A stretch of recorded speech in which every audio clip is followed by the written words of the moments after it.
Good morning student. आज हम 9th class की हिस्ट्री का जो 3rd चैप्टर है उसमें सबसे पहले जो प्रथम विश्व युद्ध की जो शुरुआत हुई थी उसमें किन किन जो शक्तियों या जो समूह के अंदर जो राष्ट्र आए थे और उनके आपस के अंदर जो प्रथम विश्व युद्ध की जो लड़ाई हुई थी उसमें किन देशों ने भाग लिया था, इसकी चर्चा आज हम करते हैं। देखिए, सबसे पहले जो प्रथम विश्व युद्ध हुआ था, प्रथम विश्व युद्ध, इसकी शुरुआत हुई थी 1914 और ये चला था 1918 तक। प्रथम विश्व युद्ध के दौरान केंद्रीय शक्ति थी, केंद्रीय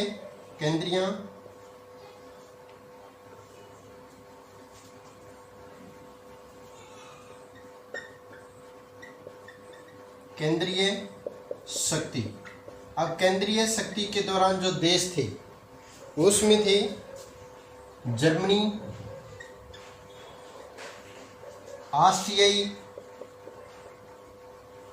ऑस्ट्रिया और तुर्की। ये देश थे जो क्या है केंद्रीय शक्तियों के रूप में जिनको जाना जाता था। यानी 3 प्रकार की शक्तियाँ थी, केंद्रीय शक्तियाँ और दूरी शक्तियाँ और इसके साथ साथ जो तीसरी थी मित्र राष्ट्र। और इनकी जो प्रथम विश्व युद्ध के दौरान जो लड़ाई हुई थी वो किसके खिलाफ थी, यानी जर्मनी, ऑस्ट्रिया और जो तुर्की की जो लड़ाई हुई थी या युद्ध हुए थे वो हुए थे मित्र राष्ट्रों के साथ में, मित्र राष्ट्र। अब मित्र राष्ट्रों के अंदर कौन कौन से थे? मित्र राष्ट्रों में इंग्लैंड, फ्रांस और रूस। सबसे पहले जब प्रथम विश्व युद्ध की जब शुरुआत हुई थी तो इंग्लैंड, फ्रांस और रूस ये क्या थे, मित्र राष्ट्र में शामिल थे। तो केंद्रीय शक्तियों के अंदर जो देश थे उसकी प्रथम विश्व युद्ध के दौरान जो युद्ध हुए थे वो थे मित्र राष्ट्रों में। केंद्रीय शक्तियों में जर्मनी, ऑस्ट्रिया और तुर्की, इसके विरुद्ध जो थे वो थे इंग्लैंड, फ्रांस और रूस। क्योंकि सन 1914 के दौरान जब प्रथम विश्व युद्ध की शुरुआत हुई थी उस समय अमेरिका जो है वो युद्ध में शामिल नहीं था, लेकिन बाद में जब अमेरिका जो युद्ध के अंदर शामिल हुआ था तो वो उन्होंने किसका पक्ष लिया था? मित्र राष्ट्रों का पक्ष लिया था। और ये जो सभी जो देश थे जिसमें जो युद्ध में शामिल हुए थे वे अपने शीघ्र लाभ यानी जो लाभ के उद्देश्य से या एक दूसरे पर विजय प्राप्ति के उद्देश्य से वो युद्ध में उतरे थे। लेकिन फ्रांस और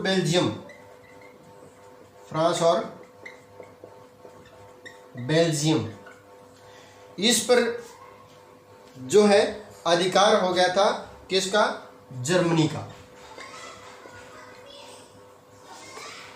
फ्रांस और बेल्जियम पर जर्मनी ने क्या था, कब्जा कर लिया और उसे आर्थिक रूप से क्या है, लाभ प्राप्त हुआ था।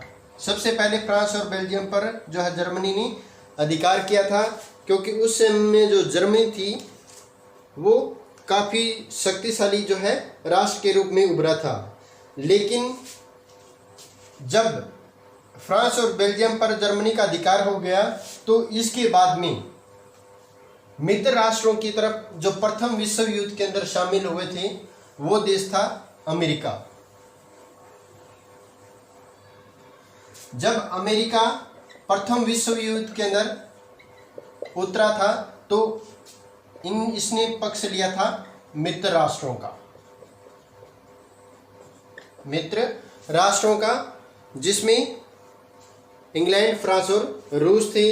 अब मित्र राष्ट्रों की तरफ अमेरिका के आने से जो मित्र राष्ट्रों की जो शक्ति थी वो क्या हो गई थी, शक्ति बढ़ गई थी, जिससे जो केंद्रीय शक्तियां थी वो कमज़ोर पड़ गई और इससे जो स्थिति थी, युद्ध की जो स्थिति थी वो क्या थी, बदल गई। और 1918 में 1918 में जर्मनी और केंद्रीय शक्तियां,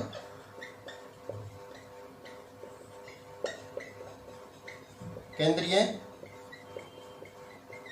जो शक्ति थी उनको जो है हराकर मित्र राष्ट्र ने जो है युद्ध जीत लिया था। 1918 में जर्मनी और जो केंद्रीय शक्तियां थी उनको हराकर मित्र राष्ट्रों ने क्या है मित्र राष्ट्रों ने युद्ध जो है वो जीत लिया था। और जो 18 के अंदर जो क्या था, प्रथम विश्व युद्ध की जो है वो समाप्ति हुई थी। अब इसके बाद में शुरुआत हुई थी वाइमर गणराज्य की।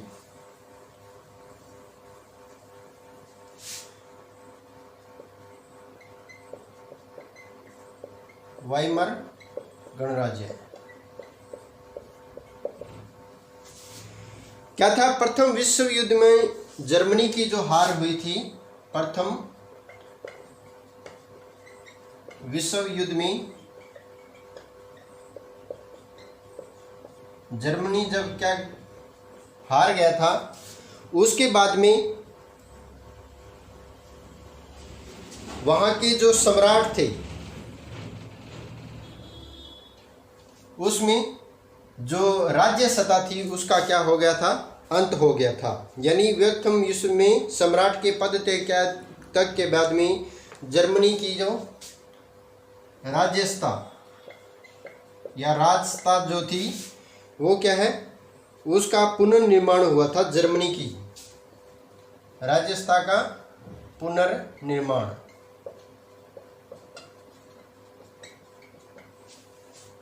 अब वाइमर में क्या है, एक राष्ट्रीय सभा बुलाई गई थी। वाइमर के अंदर एक राष्ट्रीय सभा बुलाई।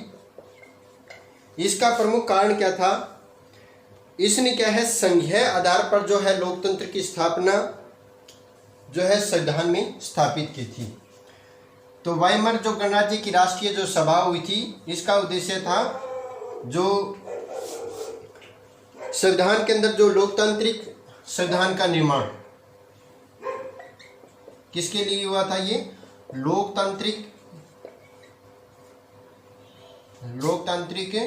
संविधान का निर्माण, जो जनता के आधार पर जो है संविधान की रचना हुई थी। इसलिए वहाँ पे जो लोकतांत्रिक संविधान जो है स्थापित किया गया था। और वाइमर संविधान में सबसे बड़ी दो प्रकार की कमियां थी। वाइमर जो संविधान था उसके अंदर दो कमियां थी, और वह थी अस्थिरता और तानाशाह। यानी जो संविधान एक जो प्रशासनिक जो व्यवस्था थी वो क्या है, स्थिर नहीं थी, अस्थिर थी, अस्थिरता, और इसके साथ साथ जो तानाशाह की जो स्थिति थी उस समय पैदा हुई थी, या संभावना जो है वो ज़्यादा बढ़ गई थी। अब क्या था, जो आनुपातिक जो प्रतिनिधित्व था, जिसमें किसी एक दल के लिए जो बहुमत हासिल करना बड़ा ही मुश्किल बना दिया था, और गठबंधन का जो शासन का जो है मार्ग जो है स्थापित हुआ था।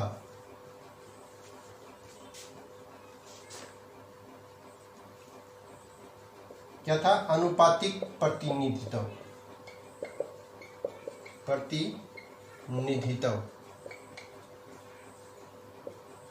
यानी कोई भी जो दो दल के जो सदस्य थे, या जो राष्ट्रीय जो सभा बुलाई गई थी, इसमें जो जर्मनी के अंदर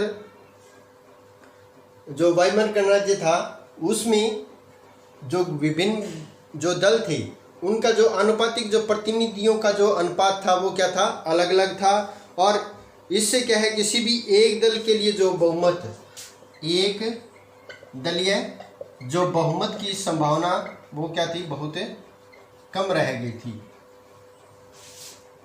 और गठबंधन जो राज्य व्यवस्था हुई थी वो किस आधार पर हो गई थी, गठबंधन के आधार पर। अब इसमें क्या था, अनुच्छेद 48, इस समय क्या था, अनुच्छेद 48 यानी अनुच्छेद जो है 48 लागू हुआ था।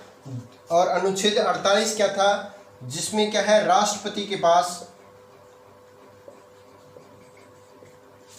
जो देश का राष्ट्रपति होता है उसके पास आपातकाल के दौरान जो शक्तियां होती है, आपातकालीन जो शक्तियां होती है, और आपातकालीन शक्तियों के दौरान क्या होता है, वो किसी भी जो व्यक्ति होते हैं उसके जो मौलिक अधिकार होते हैं,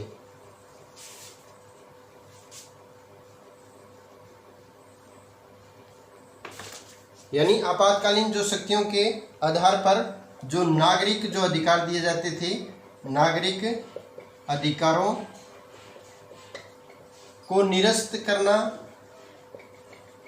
या फिर उनसे निलंबित करना, ये उसके पास क्या थे, अधिकार थे अनुच्छेद 48 के अकॉर्डिंग। यानी आपातकाल के दौरान, यानी विश्व जैसे किसी भी देश के में जब आपातकाल लागू होता है, आपातकाल कई प्रकार से लागू होता है। एक तो जैसे जो नागरिक विद्रोह हो जाए, यानी प्रशासनिक जो व्यवस्था है वो क्या है, डगमगा जाए, और जो शासन व्यवस्था है वो किसी जो शासक के हाथ में न रहे, या तो जो देश का जो शासन है वो सेना के हाथ में आ जाए, या किसी बाहरी आक्रमण के समय जो ऐसी परिस्थिति उत्पन्न हो जाए जिसमें उस देश के जो राष्ट्रपति है उसको आपातकाल लगाना पड़े।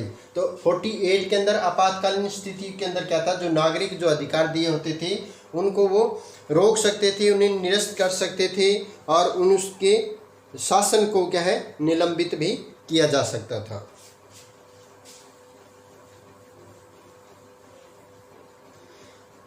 अब क्या था, जो वाइमर जो गणराज्य को राष्ट्रपति ने, वाइमर जो गणराज्य थे वहां पे जो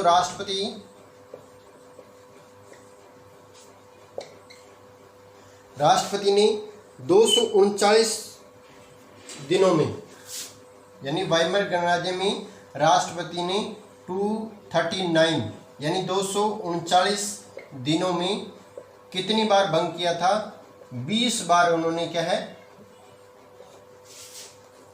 20 बार जो वाइमर जो गणतंत्र था या जो गणराज्य था उसको 20 बार क्या है, स्थगित किया था, या इसको वहाँ की जो संविधान था उसको सभा थी उसको भंग कर दिया था। जो लोकतांत्रिक संसदीय जो प्रणाली थी तथा अर्थव्यवस्था, लोकतांत्रिक संसदीय प्रणाली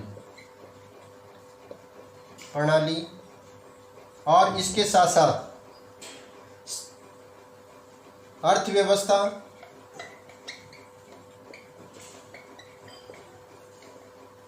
और राज्य सत्ता और समाज के कारण जो है हिटलर सत्ता में आया था। यानी लोकतांत्रिक जो संसदीय प्रणाली थी, अर्थव्यवस्था और जो समाज के संकट, यानी जब वाइमर गणराज्य पर जो सामाजिक जो संकट था, इसके कारण यहाँ पे जो हिटलर के जो संकट के कारण जो हिटलर जो है सत्ता पे स्थापित हुआ था, यानी हिटलर की स्थापना या हिटलर का जो उदय हुआ था वो क्या है, इन वाइमर गणराज्य के अंदर जो राज्य सभा या राष्ट्रपति द्वारा जो 239 दिनों में 20 बार जो सभा भंग कर दी गई थी, उसके कारण वहाँ की जो राज्य व्यवस्था है वो क्या है, डगमगा गई थी। आर्थिक संकट वहाँ पे उत्पन्न हो गए थे, जिसके कारण जो राज्य सत्ता है वो किसके हाथ में आ गई थी, हिटलर के हाथ में आ गई थी। तो यहाँ जो है हिटलर का जो है उदय क्या है यहाँ पे हुआ था प्रथम विश्व युद्ध के बाद में 1918 के बाद में। कल हम जो वर्साय की संधि हुई थी और मित्र राष्ट्रों के बीच में जो संधि हुई थी उसके बारे में हम कल चर्चा करेंगे। Thank you.